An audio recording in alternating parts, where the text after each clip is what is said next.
উল্লাপাড়ায় বেগম খালেদা জিয়ার রুহের মাগফিরাত কামনায় বিএনপি নেত্রী সিমকি ইমাম খানের উদ্যোগে দোয়া মাহফিল অনুষ্ঠিত হয়েছে। মোহাম্মদ মোসলেমউদ্দিন সিরাজীর পাঠানো তথ্য ও চিত্রে দেখুন বিস্তারিত।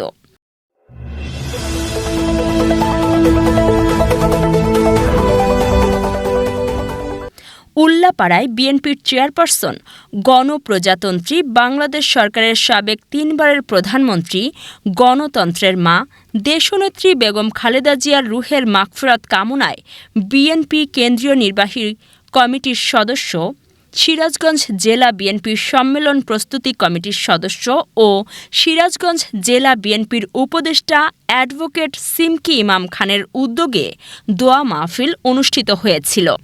সোমবার বিকেল ৩টায় উল্লাপাড়া পৌর এলাকার নেওয়ারগাছা সিমকি ইমাম খান বাগিচায় এ দোয়া মাহফিল অনুষ্ঠিত হয়েছিল। দোয়া মাহফিলে প্রধান অতিথি হিসেবে বক্তব্য রেখেছিলেন বিএনপি কেন্দ্রীয় নির্বাহী কমিটির সদস্য, সিরাজগঞ্জ জেলা বিএনপির সম্মেলন প্রস্তুতি কমিটির সদস্য ও সিরাজগঞ্জ জেলা বিএনপির উপদেষ্টা অ্যাডভোকেট সিমকি ইমাম খান। প্রধান অতিথির বক্তব্যে তিনি বলেছেন, দেশনেত্রী বেগম খালেদা জিয়া ছিলেন নারীদের অহংকার, যিনি একজন গৃহিণী থেকে এদেশের গণতন্ত্রের জন্য লড়াই করে ৯০-এর স্বৈরাচার এরশাদকে হটিয়ে বাংলাদেশের প্রথম নারী প্রধানমন্ত্রী হয়েছিলেন।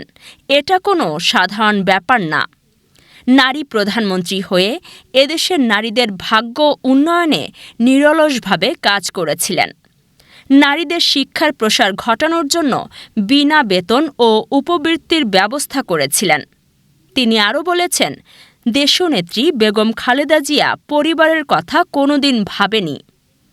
তার অমানবিক নির্যাতন হয়েছে, তাও উনি দেশ ছেড়ে পালায়নি, যে কারণে তার জানাজায় কোটি মানুষ উপস্থিত হয়ে জানিয়ে দিয়েছিলেন, খালেদা জিয়া এদেশের কোটি মানুষের হৃদয়ের স্পন্দন। এই সময়ে জহুরা মহিউদ্দিন খান বালিকা উচ্চ বিদ্যালয়ের প্রধান শিক্ষক মোহাম্মদ ইসমাইল হোসেন, সহকারী প্রধান শিক্ষক মোহাম্মদ আব্দুল মজিদ, সহকারী শিক্ষক রুমা পারভিন, সাইদুল ইসলাম, জীবন নাহার পারভিন, মজনু মিয়া, আমির হোসেন, আব্দুল লতিফ সরকার, নাসিম উদ্দিন, মিথুন রানা, আরাফাত খন্দকার সহ বিএনপি ও অঙ্গ সহযোগী সংগঠনের বিপুল সংখ্যক নেতাকর্মী উপস্থিত ছিলেন। দেশনেত্রী বেগম খালেদা জিয়ার রুহের মাগফিরাত কামনায় ও দেশ ও জাতির মঙ্গল কামনা করে দোয়া ও মোনাজাত পরিচালনা করেছিলেন সিমকি ইমাম খান বাগিচা জামে মসজিদের ইমাম ও খতিব মাওলানা মোহাম্মদ জুলফিকার হক সহ আরও অনেকে।